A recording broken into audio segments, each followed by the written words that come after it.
अपने पति की छाती में खंजर मारने वाली स्त्री कैसी रही होगी? भोजन में नींद की गोलियां मिलाने वाली, सुला करके उसका मर्डर कर देने वाली, सीमेंट भर देने वाली पत्नी कैसी रही होगी? बताओ जरा, इससे क्या सिद्ध होता है? सोचिए, एक पति जो अपनी पत्नी में समर्पित है। आप बताइए, हम आपके घर आए भोजन करने और आप हमें नींद की गोलियां मिला के सुला दें और हमें मार डालें, इसमें हमारा क्या कसूर है? उस लड़के का क्या कसूर था?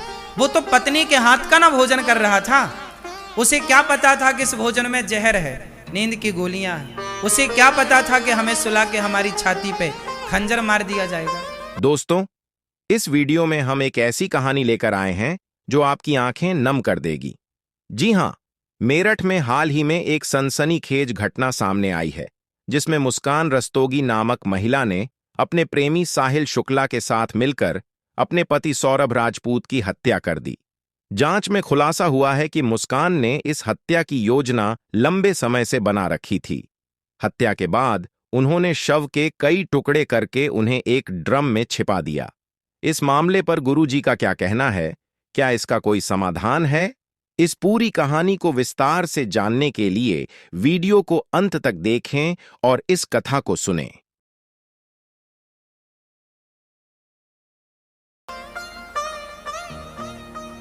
मैं सवाल उस लड़की से नहीं, सवाल मैं ये करता हूं कि उस लड़की की आखिर ऐसी बुद्धि हुई क्यों?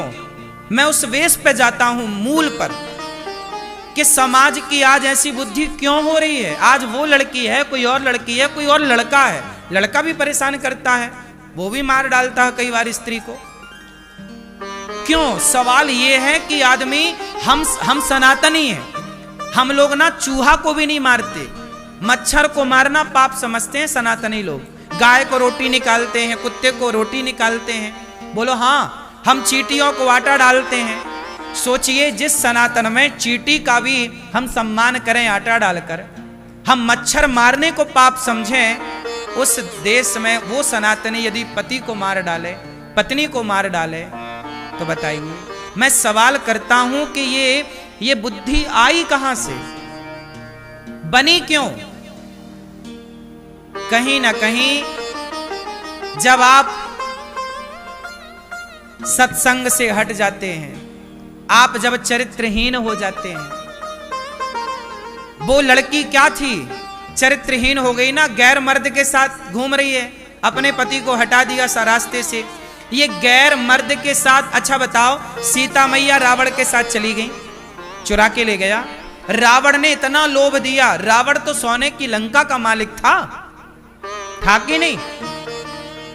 क्या बोलता रावण? सीता तुम मेरी पत्नी बन जाओ, मंदोदरी तुम्हारे पांव दबाएगी। मंदोदरी रानी है लंका की, वो पांव दबाएगी। सोने की लंका थी रावण की। ऐसे आजकल की कुछ स्त्रियां तो रावण को देख लें तो कहें हमें ले चल चुरा के, हम तैयार हैं। आज तो खुद लोग भाग के उसके विमान में चढ़ जाएं। आज यदि रावण होता तो उसे चुराना ना पड़ता, ये कुछ स्त्रियां दौड़ दौड़ के चढ़ती उसके विमान में।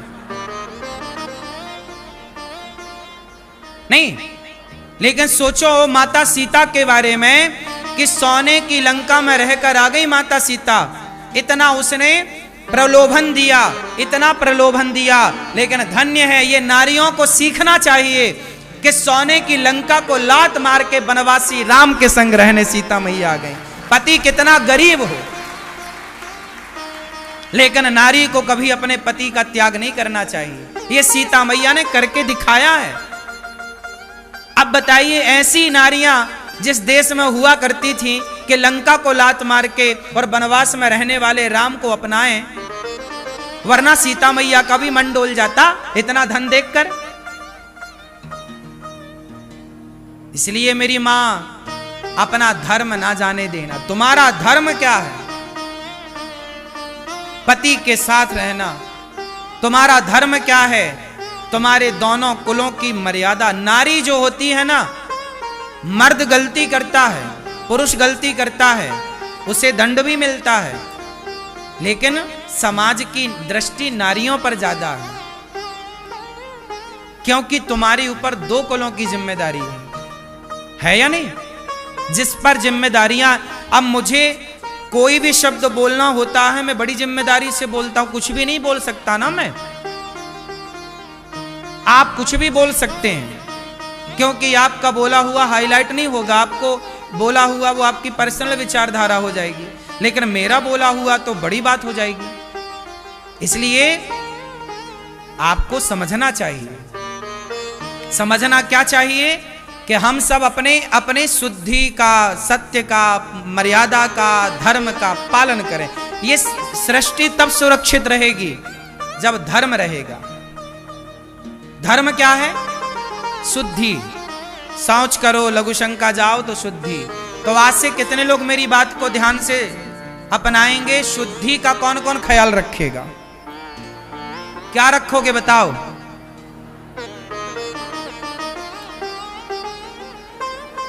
बोलो मेरी मां।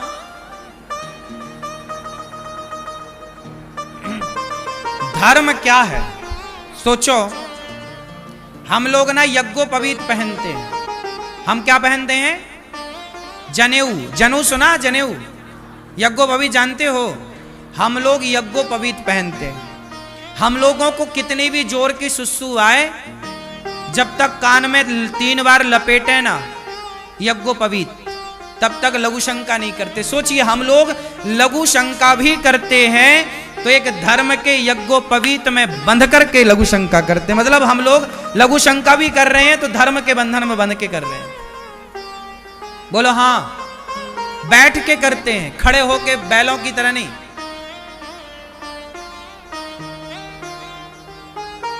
आजकल के लोगों को यही अक्कल नहीं है कि लघु शंका कैसे करनी चाहिए। ये सब बताना क्यों पड़ रहा है?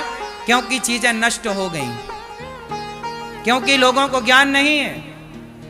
पहले का मर्द, तुम्हारे दादा परदादा, नाना परनाना जो थे, वो धोती पहनते थे। बताओ, पहले का पुरुष भी खड़े होके लघु शंका करता था कि बैठ के? बोलो क्यों? क्योंकि बैठना मर्यादा है। लघु शंका करना भी एक मर्यादा है, नहीं है? अब आप ना माने आज की आधुनिकता में, तो हम क्या करें?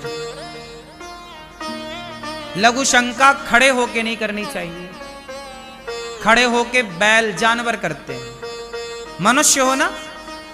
क्या हो आप लोग? क्या हो आप लोग? हाँ, तो मनुष्य कब बनोगे? जब मनुष्य का आचरण अपनाओगे। इसलिए आचरण, पहला आचरण है शुद्धि। अपने को सदा शुद्ध रखो, बाहर से भी और भीतर से भी। दोस्तों, वीडियो को पूरा देखने के लिए धन्यवाद। अगर दोस्तों आपको वीडियो अच्छा लगा हो और आप भी अनिरुद्ध आचार्य जी से प्यार करते हैं और उनकी कथा को सुनते हैं, तो हमारे चैनल को सब्सक्राइब जरूर करें और लाइक भी कर देना वीडियो को। धन्यवाद।